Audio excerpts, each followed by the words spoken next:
we are here tonight on the show.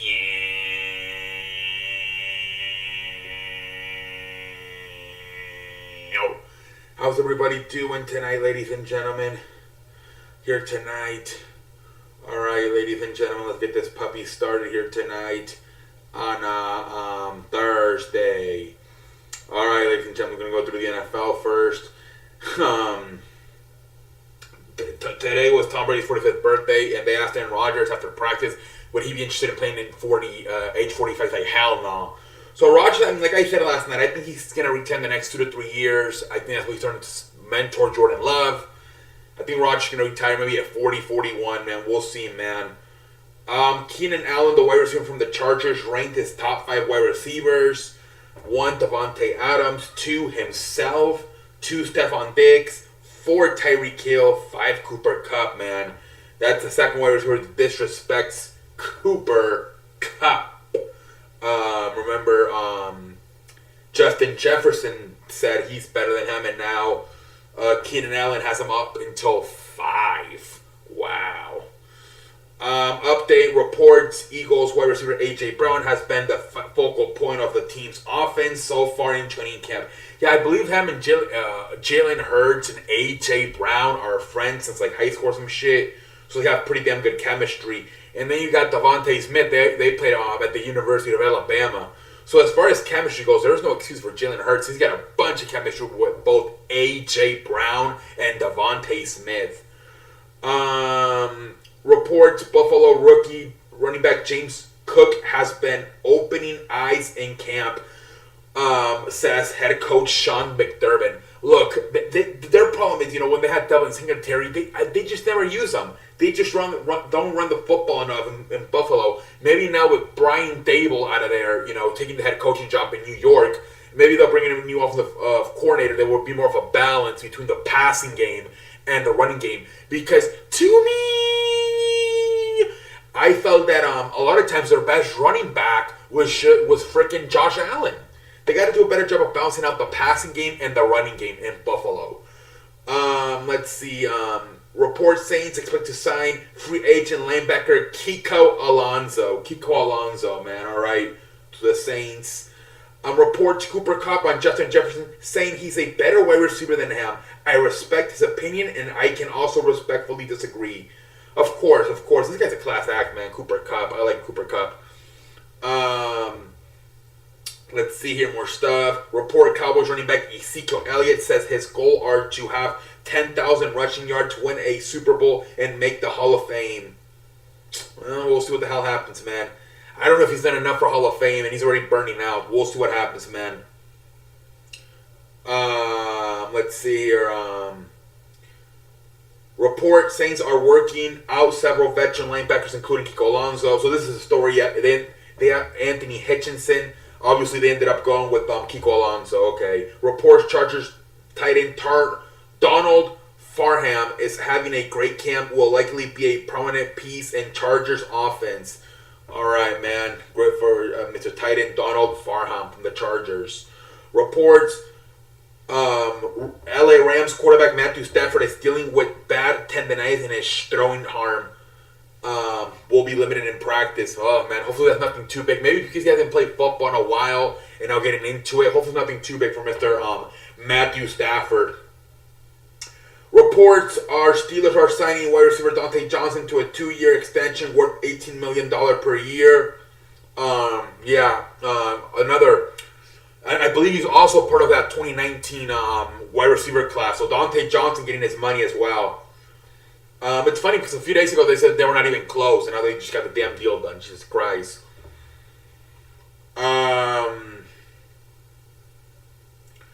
Let's see here, ladies and gentlemen. More news on a Thursday. More on head coach Sean McVay saying today that Matthew Stafford has elbow pain abdominal for a quarterback. All right, so that's an interview if you want to watch it, whatever. Jaguars rule out. Today was a damn game between the Hall of Fame precinct game between the Jacksonville Jaguars and the Las Vegas Raiders. A bunch of players did not play tonight. Trevor Etienne, running back. quarterback CJ Butthurt, wide receiver Say Jones, wide receiver Salif Kisatula, wide receiver Marvin Jones, wide receiver Christian Kirk, quarterback Trevor Lance, tight end Evan Ingram, cornerback Darius Williams, running back James Robinson, linebacker Devin Lloyd, wide receiver Jamal Ain, linebacker Josh Allen, linebacker Fatia Akuhuga, offensive lineman Brendan Sheriff, offensive lineman Tyler Shetty, offensive lineman Cam Robinson, offensive lineman Jawan Taylor, tight end Chris Martinez, defensive lineman Malcolm Brown, defensive lineman Florenzo Fakisa. I don't know who I guess the cheerleaders are going to play, or maybe the water boy. But yeah, a bunch of players did not play for Jacksonville tonight.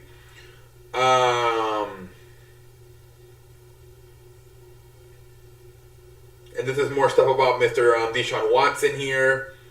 Among the reasons Goodell has assigned a destiny to hear the appeal per league sources, this appeal needs to be decided on an expeditive basis. With Goodell's upcoming schedule, it makes more sense for him to assign to Harvey, who has deep expertise in area, sources said. It is also important to point out Harvey has a strong relationship with the NFL, having heard several team-related arbitration in past. He serves on NFL's newly formed diversity panel. This isn't intended to be an independent or neutral party. It is purely Goodell's destiny. Yeah, so pretty much just talking about Roger Goodell assigning a person to take care of the Deshaun Watson hearing. And here's more of it. NFL teams were just notified. Former New Jersey Attorney General Peter Harvey is Commissioner Roger Goodell's designator to hear the appeal of the disciplinary decision involving Deshaun Watson's. Peter Harvey served as the Attorney General of New Jersey and is now a partner at the Peterson Knapp firm in New York. He also has served as a federal prosecutor. He has a deep adherence in criminal law, including domestic violence and sexual assault. All right, so we'll see what happens, man. So Goodell has handed over to Peter Harvey, the general attorney. All right, we'll see. Steelers activated Micah Fitzpatrick off the non-football injury list, and he returned. So good to see Micah Fitzpatrick back on the football field. Let's see, man. Like I said, Steelers. So this is more details about Dante Johnson's new deal. Steelers' new 2-year extension for wide receiver Dante Johnson is worth up to $39 million. Includes $27 million guaranteed. Nice. Steelers Dante Johnson reached agreement on a 2-year deal that averages about $18 million a year. Nice, man.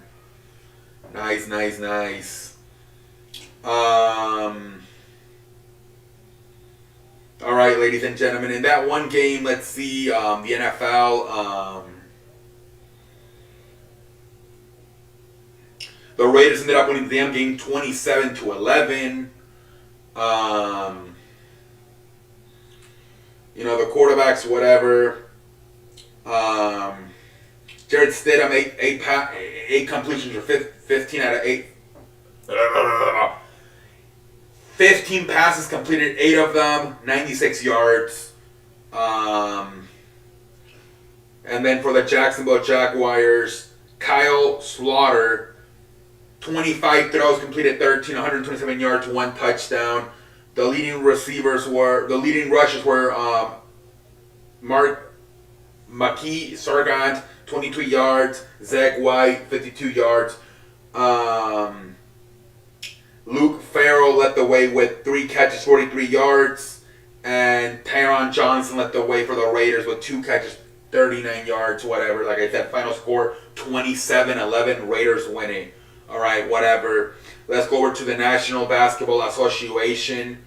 And then we'll move ourselves around here, ladies and gentlemen. We're starting to get a bunch of NFL stuff, obviously, as now preseason is on their way.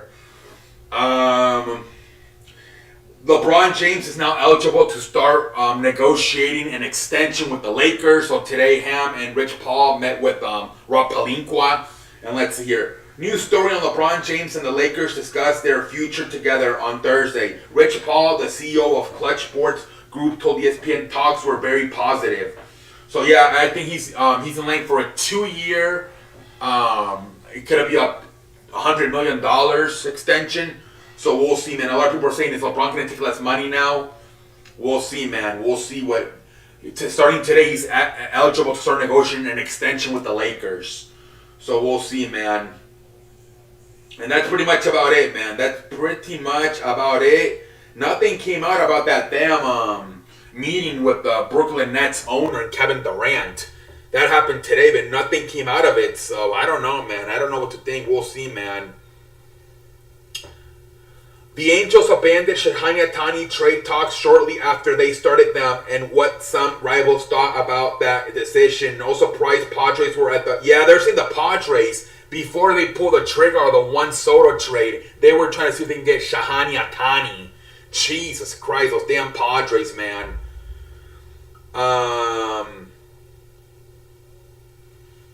Let's see here.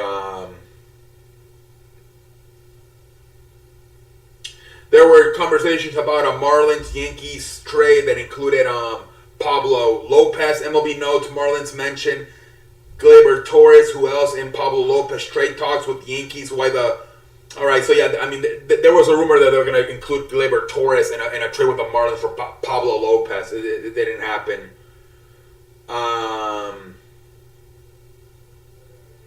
Let's see here. Today, the fucking Angels hit like 7 home runs and they still fucking lost the game, man. I feel so sorry for Mike Trout and Shohei Ohtani, man. 7 home runs, you still fucking lost the game, man. Jesus Christ, man. Pendejo face.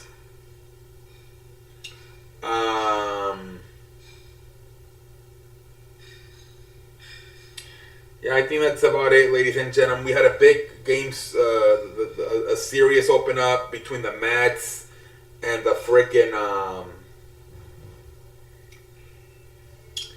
So yeah, let's go through the scores, man. Rangers beat the White Sox 3-2. Pirates beat the Brewers 5-4. Cardinals beat the Cubs 4-3. Dodgers beat the Giants 5-3. Athletics beat the Angels 8-7. Like I said, they had 7 home runs, so fucking couldn't win. Rockies beat the Padres 7-3. Phillies beat the Nationals 5-4. Mets beat the Braves 6-4. Big series right there coming up this weekend. Astros beat the Guardians 6-0. Rays beat the Tigers 2-0. Blue Jays beat the Twins 9-3.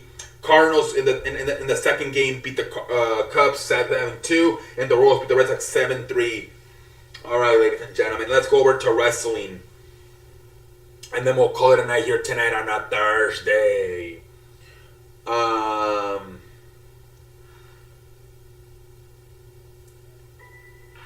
Let's go over wrestling.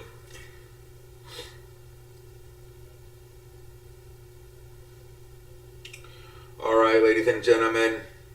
So MJF, they're saying no one knows where the fuck he is. Tony Khan doesn't know where he is. A lot of his close friends in AEW don't know where the fuck he is. They pretty much said MJF has vanished. Nobody knows. Somebody said he thought he saw him last week in New Jersey. But we don't know what's going on with MJF, man. We do not know. He's basically disappeared, man. AEW hired Madison Rayne, former Impact wrestler, woman. She's going to be coaching the women. I think they're finally going to start taking some of these the women's division more seriously. And so they hired Madison Rayne to be the coach of the women. So yesterday they had that good match, a tag team match, Britt Baker, Thunder Rosa. So, man, let's see what happens, man. The number one... So, yeah, like this is more like I said a few weeks ago with the investors, obviously, they don't give a shit about the ratings, right? The Raw got over 2 million ratings this past Monday. They're trying to focus more, if possible, on how they can sell the company with McMahon out of the picture. So, like I said, they said that in 2023, next year, with the TV deals negotiations coming up, it would make the perfect sense to consider selling. And a lot of the investors are trying to see if maybe they can still sell the company. So, like I said, I mean, it's possible that this shit can get sold next year, or get put for sale. Makes sense, because then the new owner can determine, is it going to be a public company, a private company? If it's a private company, it can be maybe more like adult friendly. If it's a public company, which depends on sponsors and shareholders, it has to be more of a PG. So then you can decide with the contract with both USA Network and Fox, do we want to stay in PG? Do we want to go to TV-14? So that's what a lot of people are saying, that the next year is very key for WWE, especially if they want to sell the damn company. And investors, that's what they're focused on right now. How's the company going to be doing from a financial standpoint? They don't care about the ratings. How is the company going to be doing from a financial standpoint in the next year? Because we have a great chance here with the TV deals negotiations coming up in 2023 to potentially sell the company. So like I said, I think Triple H has Stephanie Triple H have about a year. And if a year, now WWE is known for, even when it sucked ass, that the numbers did good. So we'll see, but something to keep an eye on with the TV negotiations coming up in 2023. Now they don't expand until 2024, the contract with the TVs, but you can start negotiating in 2023. Let's see here. AEW recap. Let's go. Alright, so AEW, man. First match was Jay Lethal versus Orange Cassidy. Very good damn match. Jay Lethal wins at the end. Good job from Mr. Jay Lethal. Then we have Adam Cole come out with the entire lead came out, the Young Bucks and Bobby Fish and Kyle O'Reilly. And Adam Cole says, I'm still not healthy to come back. And, starts talking. And then he's like, by the way, speaking about the Trio Championships tournament, because remember last week they teased that the Young Bucks might want to work with Adam Page. He said the only one healthy out of here is the Young Bucks and Bobby Fish. And so unless you choose Bobby Fish to be your third partner, you're not competing. And then the Young Bucks are like, what the fuck? And they're like, I beg you pardon. I mean, you will not be able to compete. And they turn on him, man. Bobby Fish and Kyle O'Reilly and Adam Cole turn on the Young Bucks. They beat the shit out of them. They're about to take them out. And then fucking Adam Page comes with a fucking pipe, clears the ring. So it looks like we're going to get Adam Page. I think those are going to be the fucking first trio champions right there. Adam Page and the Young Bucks. I think they just planted the fucking seeds for that.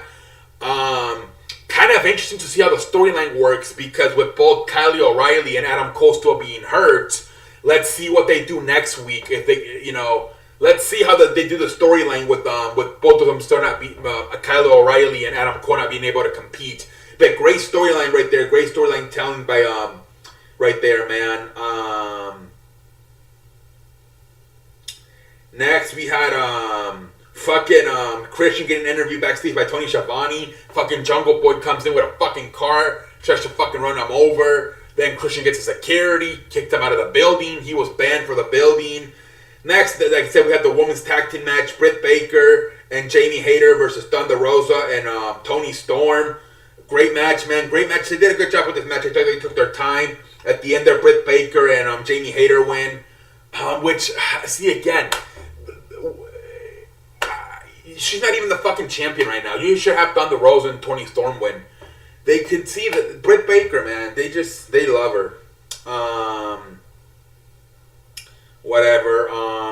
Then we get a video package, Sammy Guevara and Ty Khan to get married, whatever. And then Taz pretty much said on commentary, which just makes total sense, man. Taz is now going to fully focus on being a commentator. He says Team Taz is no more. Good luck to Hobbs. Good luck to Ricky Starks. And good luck to Hook. I'm out of here. And then we have the match, Power Hobbs versus Rain Jones. Obviously, Power Hobbs wins. And then after the fucking match, man, pendejo of the face right here, Ricky Starks. He comes out to get some payback after what happened last week, after Hobbs turned on him. And, he comes in there, starts, punching him. And then fucking the referee gets in the way, he punches him. And then fucking Hobbs just fucking spine busters him. I thought it made him look like a pendejo, man. You're trying to come in like a badass, trying to get payback after your fucking friend turn on you, and then you fucking still get your ass. This is like a fucking a woman cheating on you, and then you trying to get payback on the man she cheated with, and then you get the shit beat out of him. They made him look like a pendejo right there. That poor Ricky Starks. Then we get the next match was Christian versus Matt Hardy. Man, I was wondering how this match is gonna work with both of them being fucking old as fuck, but whatever, it worked. It was a good match. They did a table spot there. Matt Hardy goes to the damn table. At the end, Christian wins. Good stuff, I guess. And then he grabs the fucking chairs. He threatens to do a concerto on Matt Hardy. And then freaking Jungle Boy comes up through the fucking crowd. Well, first of all, actually, Luchasaurus music hits. And then Christian is like frozen. And then out of nowhere, Jungle Boy comes in. But Christian manages to run away. And I still don't know where Luchasaurus is in all this, man. I still don't know, man. We'll see, man. Daniel Garcia backstage interview, whatever. I thought he was going to have a match tonight. He just had a backstage interview, whatever. Then we have Ethan Page, man, do a promo. He's been complaining on fucking Twitter that he's not on, for the first time in 5 weeks, I'm on Rampage, guys. And then I can't wait for another 5 weeks to go past to once again be on Rampage. It's pretty much it's going off on, nobody wants my fucking shirt, going off. I'm not on the posters, I'm not on the trucks. And then freaking, what's that guy's name? The little, Stokely, where the fuck his name is, comes in, give him his freaking card, and I guess he's gonna be his new manager, man. He's gonna be his fucking new manager, I guess. Whatever. We'll see where they go from there. And next we had a fucking dumpster match between the Acclaim and the Ass Boys. Freaking what's his face? Max Casper was like, his rap was like, listen, it's the Acclaim. I ain't no fucking Instagram. I ain't got no fucking filter. And then he was like, we'll make the Ass Boys retire just like Vince McMahon. Wow. I believe was that the first time they ever said Vince McMahon on AEW? I believe it was. I know MJF, he mentioned WWE in his promos in the past. But I believe that was the first time they said Vince McMahon. And then he said something about, I'm more positive in a Joe Biden COVID test. Pretty damn good. Yeah, it makes a lot of sense to have the Acclaim be baby faces, man. That Matt Caster guy, and look, we'll see where he goes from here. I've been watching this guy since his YouTube days. He used to wrestle in a fucking wrestling yard in the backyard.